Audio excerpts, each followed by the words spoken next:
বিসমিল্লাহির রহমানির রহিম। সুপ্রিয় শিক্ষার্থীবৃন্দ, আসসালামু আলাইকুম ওয়া রাহমাতুল্লাহ। আশা করি তোমরা সবাই ভালো আছো এবং সুস্থ আছো। ষষ্ঠ শ্রেণীর শিক্ষার্থীবৃন্দ, তোমাদের জন্য ষষ্ঠ সপ্তাহে অর্থাৎ তোমাদের যে শেষ সপ্তাহ অ্যাসাইনমেন্ট প্রদানের জন্য, তো সেখানে তোমাদেরকে 3টি বিষয় দেয়া রয়েছে। সেখান থেকে আমি বাংলা বিষয়ের অ্যাসাইনমেন্ট নমুনা উত্তর নিয়ে তোমাদের সামনে হাজির হয়েছি। আশা করি তোমরা প্রথম থেকে ক্লাসটি শেষ পর্যন্ত দেখবে এবং তোমাদের অ্যাসাইনমেন্ট তোমরা সুন্দরভাবে প্রণয়ন করবে। শিক্ষার্থীবৃন্দ, তোমরা স্ক্রিনে দেখতে পাচ্ছ যে এখানে তোমাদেরকে বোর্ড প্রদত্ত যে প্রশ্নটি দেওয়া রয়েছে সেই প্রশ্নটি তোমরা এখানে দেখছো। আমি তোমাদেরকে প্রথমে প্রশ্নটি পড়ে শোনাচ্ছি। প্রিয় শিক্ষার্থীরা, এ সপ্তাহের জন্য তোমাদেরকে বাংলা দ্বিতীয় পত্র প্রশ্ন দেওয়া রয়েছে। যেমন দেখো, এখানে বলা হয়েছে অধ্যায় ও বিষয়বস্তু হচ্ছে ব্যাকরণ অংশ, ভাষা ও বাংলা ভাষা, বিরাম চিহ্ন। প্রিয় শিক্ষার্থীবৃন্দ, তোমরা এই যে অংশ রয়েছে এই অংশটি তোমরা অবশ্যই ভালোভাবে পড়বে। অর্থাৎ তোমাদের বোর্ড প্রদত্ত যে বই রয়েছে, পাঠ্যপুস্তক রয়েছে, সেটি তোমাদেরকে অবশ্যই ভালোভাবে পড়তে হবে। এরপরে দেখো, তোমাদের জন্য একটি প্রশ্নপত্র প্রণয়ন করা হয়েছে। সেখানে বলা হয়েছে নিচের অনুচ্ছেদটিতে যথাস্থানে বিরাম চিহ্ন বসিয়ে তা চলতি রীতিতে লেখো। অর্থাৎ তোমরা এখানে একটি ছোট্ট গল্পের মতো দেখবে। এটি একটি গল্প থেকে নেওয়া হয়েছে এবং মূলত এই গল্পটি কাবুলিওয়ালা যে গল্প রবীন্দ্রনাথ ঠাকুর লিখেছেন সেখান থেকে এখানে তুলে দেওয়া হয়েছে। তো যাই হোক, এরপরে মূল্যায়ন নির্দেশিকা বলা হয়েছে চলতি ভাষার নিয়ম অনুযায়ী অনুচ্ছেদের প্রতিটি বাক্য শুদ্ধ হবে। অর্থাৎ তোমাদের যে অ্যাসাইনমেন্ট কাজ রয়েছে, অ্যাসাইনমেন্ট কাজটা হচ্ছে এখানে যে অনুচ্ছেদ রয়েছে সে অনুচ্ছেদটি তোমরা তোমাদের খাতায় লিখবে, অ্যাসাইনমেন্ট পেপারে লিখবে এবং সেখানে তোমরা অবশ্যই সাধু ভাষার পরিবর্তিতে চলতি রীতিতে তোমরা এটি লিখবে। এরপরে দেখো আরেকটি কাজ রয়েছে, যথাস্থানে বিরাম চিহ্ন বসাতে হবে। অর্থাৎ তোমরা যখন এই উত্তরটি লিখবে তখন অবশ্যই লক্ষ্য করবে যথাস্থানে বিরাম চিহ্ন বা ছেদ চিহ্ন বসাতে হবে। তো এটি কিন্তু একটি কাজ ছিল যে ভাষার বিরাম চিহ্নের ব্যবহার তোমরা কতটুকু শিখতে পেরেছো সেটা কিন্তু এই অ্যাসাইনমেন্টের মাধ্যমে মূল্যায়ন করা হচ্ছে। তো প্রিয় শিক্ষার্থীরা, আমরা প্রশ্নটি একটু পড়ে নিচ্ছি। যেহেতু এখানে প্রশ্নটি দেখতে সমস্যা হচ্ছে সেজন্য আমি তোমাদেরকে পরিষ্কারভাবে দিয়ে দিচ্ছি।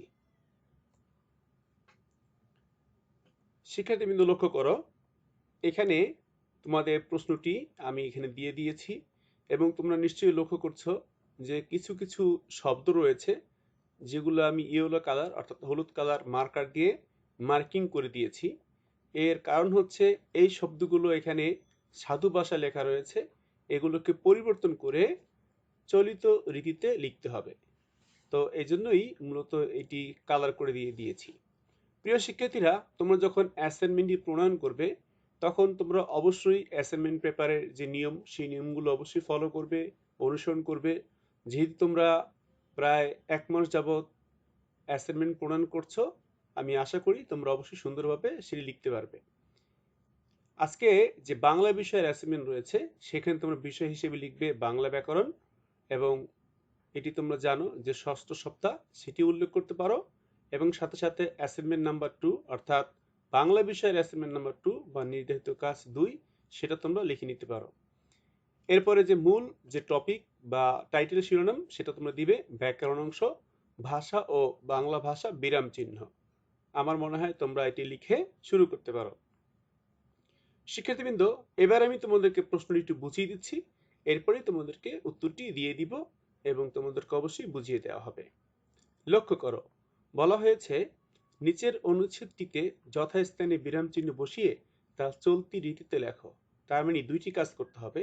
তোমরা এই যে গল্পটি দেখতে পাচ্ছ এই অংশ বিশেষ তোমরা লিখবে, চলতি ভাষায় লিখবে এবং যথাস্থানে ছেদ চিহ্ন দিয়ে লিখবে।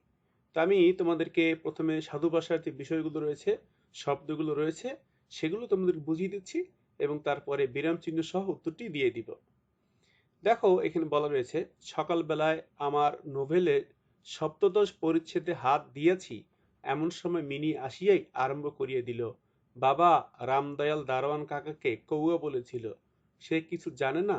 না, সে আমার লিখিবার টেবিলের পার্শ্বে আমার পায়ের কাছে বসিয়া নিজের দুই হাঁটু এবং হাত লইয়া অতি দ্রুত উচ্চারণে আগডুম বাগডুম খেলিতে আরম্ভ করিয়া দিল। আমার ঘর পথের ধারে। হঠাৎ মিনি আগডুম বাগডুম খেলা রাখিয়া জানালার ধারে ছুটিয়া গেল এবং চিৎকার করিয়া ডাকিতে লাগিল, কাবুলিওয়ালা, ও কাবুলিওয়ালা। তো প্রিয় শিক্ষার্থীরা দেখো, আমি প্রশ্নটি পড়ে দিয়েছি তোমাদেরকে যা বলেছিলাম, যেখানে আমি হাইলাইট করে দিয়েছি ইয়েলো কালার, তোমরা দেখতে পাচ্ছ। দেখো, এই শব্দগুলো হচ্ছে সাধু ভাষা শব্দ। আমরা পরবর্তী পর্যায়ে এই শব্দগুলোকে চলতি ভাষায় আমরা লিখে দিব। দেখো, বেলায়, এটা হবে কি সকাল বেলায়, না হয়ে কি হবে সকাল বেলা। তারপর দেখো রয়েছে হাত দিয়েছি, এটি হবে হাত দিয়েছি, দিয়েছি হবে না, হবে দিয়েছি। এরপরে দেখো আসিয়াই আরম্ভ করিয়া, তো আসিয়াই না বলে আমরা বলতে পারি কি এসে। আরম্ভ এই শব্দটি পরিবর্তে আমরা বলতে পারি শুরু। করিয়ে দিল আমরা বলবো কি করে দিল। এরপরে দেখো বলা হয়েছে আমার লিখিবার, তো আমরা কি বলবো আমার লেখার টেবিলের পার্শ্বের পরিবর্তে আমরা লিখতে পারি পাশে। দেখো আমার পায়ের কাছে বসিয়া, আমরা বলবো কি পায়ের কাছে বসে। নিজের দুই হাঁটু এবং হাত লইয়া, আমরা লইয়া শব্দের পরিবর্তে বলবো হাত নিয়ে। অতি দ্রুত। প্রিয় শিক্ষার্থীরা, তোমরা ইচ্ছা করলে এখানে অতি কথাটি লিখতেও পারো, তবে আমার মনে হয় অতি পরিবর্তে আমরা খুব ব্যবহার করতে পারি। অর্থাৎ হাত নিয়ে খুব দ্রুত উচ্চারণে।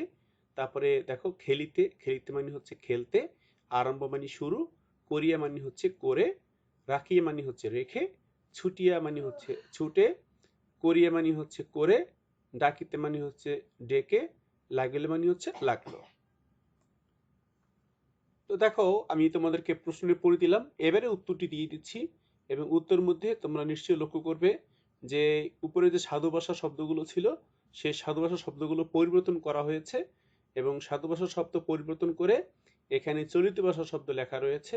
এবং যেখানে যেখানে প্রয়োজন সেখানে বিরাম চিহ্ন বা জ্যোতি চিহ্ন অথবা ছেদ চিহ্ন, তোমরা যাই বলো না কেন, সেই চিহ্নগুলো এখানে ব্যবহার করা হয়েছে। আশা করি তোমরা খুব সুন্দরভাবে লেখাটি লিখবে এবং যথাস্থানে তোমরা অবশ্যই বিরাম চিহ্ন বসাবে এবং লেখাটি সুন্দরভাবে প্রণয়ন করতে পারবে। প্রিয় শিক্ষার্থীরা, তাহলে আমরা দেখি কি কি পরিবর্তন ঘটেছে এবং কোথায় কোথায় কি চিহ্ন ব্যবহার করা হয়েছে। সকাল বেলায়, এখানে বেলায় হবে। সকাল বেলায় আমার নোভেলের সপ্তদশ পরিচ্ছেদে হাত দিয়েছি। তোমাদেরকে আগেই বলেছি উপরে মার্কিং করাই রয়েছে, তোমরা দেখতে পাচ্ছ। এমন সময় মিনি এসে শুরু করে দিল। দেখো, এই কথাটা যখন শেষ হয়েছে হাত দিয়েছি, সেখানে দাড়ি, সেন্টেন্স শেষ, সেজন্য আমি দাড়ি দিয়েছি। এমন সময় মিনি এসে শুরু করে দিল। তো এরপরে যে কথাটা বলা হবে সেটি হচ্ছে ডিরেক্ট স্পিচ, অর্থাৎ যেটাকে আমরা ইংরেজিতে বলি। তো যাই হোক, এখানে আমরা একটা উক্তি শুরু করব। এখানে একটি প্রত্যক্ষ উক্তি আছে বা ডিরেক্ট স্পিচ রয়েছে, সেজন্য আমরা ইনভার্ট কমা দিয়ে শুরু করব। তবে তার আগে একটি কমা ব্যবহার করতে হয়। আর এই যে দুটি কমা দেখতে পাচ্ছ, এটি ইনভার্ট কমা। এখন বাবা বলে সম্বোধন করা হয়েছে, সেই জন্য আরেকটি কমা। বাবা, রামদয়াল দারোয়ান কাকাকে কৌয়া বলেছিল। এখানে একটু কমা, মানে তার যে কথা, তার কথার এটি একটি অংশ। সে কিছু জানে না, না। সে কিছু জানে না, না মানে সে একটা প্রশ্ন করছে আর কি। সে কিছু জানে না, না। দেখো, এই জানে না এখানে একটি কমা এবং শেষে না বলে তার কথাটা সেখানে শেষ করেছে এবং একটি প্রশ্ন করেছে, সেজন্য প্রশ্নবোধক চিহ্ন এবং তার যে বাক্যটি ছিল সেটি এখানে শেষ। সুতরাং আমরা এখানে ইনভার্টেড কমাটা শেষ করে দিচ্ছি। এরপর দেখো, সে আমার লেখার টেবিলের পাশে, উপরে লেখা ছিল কি লিখিবার টেবিলের, আমরা বলছি কি লেখার টেবিলের পাশে। পার্শ্বের পরিবর্তে আমরা পাশে লিখে দিব, কারণ পার্শ্বের শব্দটা জানি কেমন, সেজন্য আমরা পাশে লিখব। আমরা চলিত রীতিতে সচরাচর পাশে শব্দটি ব্যবহার করে থাকি। আমার পায়ের কাছে বসে, লেখা ছিল বসিয়া, আমরা কি বলবো বসে। তো দেখো, বসে নিজের দুই হাঁটু এবং হাত নিয়ে খুব দ্রুত উচ্চারণে, এখানে কিন্তু অতি দ্রুত বলতে পারো, আবার খুব বলতে পারো। খুব দ্রুত উচ্চারণে আগডুম বাগডুম খেলতে শুরু করে দিল। তো দেখো, লক্ষ্য করো আগডুম বাগডুম, এখানে কিন্তু দুটি কমা আছে, আগডুম বাগডুম খেলা, সেজন্য এখানে একটু কমা আর এখানে একটু কমা, অর্থাৎ এই যে খেলাটা এখানে কি বোঝানো হয়েছে। খেলতে শুরু করে দিল, সেন্টেন্স এখানে শেষ, সেজন্য আমরা দাড়ি চিহ্ন ব্যবহার করেছি। এরপর দেখো, আমার ঘর পথের ধারে। লেখক বলছেন বা মিনির বাবা তিনি বলছেন আমার ঘর পথের ধারে, সেন্টেন্স শেষ, সেজন্য আমরা দাঁড়িয়ে ব্যবহার করেছি। হঠাৎ মিনি আগডুম বাগডুম খেলা রেখে জানালার ধারে ছুটে গেল এবং চিৎকার করে ডাকতে লাগলো।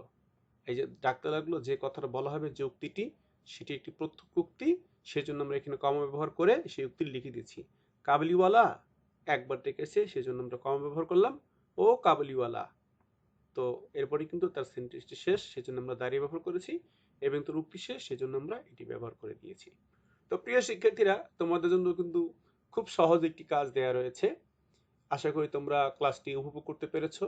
ক্লাসটি অবশ্যই তোমাদের ভালো লাগবে সে প্রত্যাশা করছি, এবং যদি তোমাদের ক্লাসটি ভালো লাগে তাহলে আশা করি চ্যানেলটি তোমরা সাবস্ক্রাইব করে রাখবে, এবং তোমাদের অ্যাসাইনমেন্টের যে বাকি ক্লাসগুলো রয়েছে, বিষয়গুলো রয়েছে, সেগুলো ইনশাল্লাহ অতি দ্রুত তোমাদেরকে দেয়া হবে।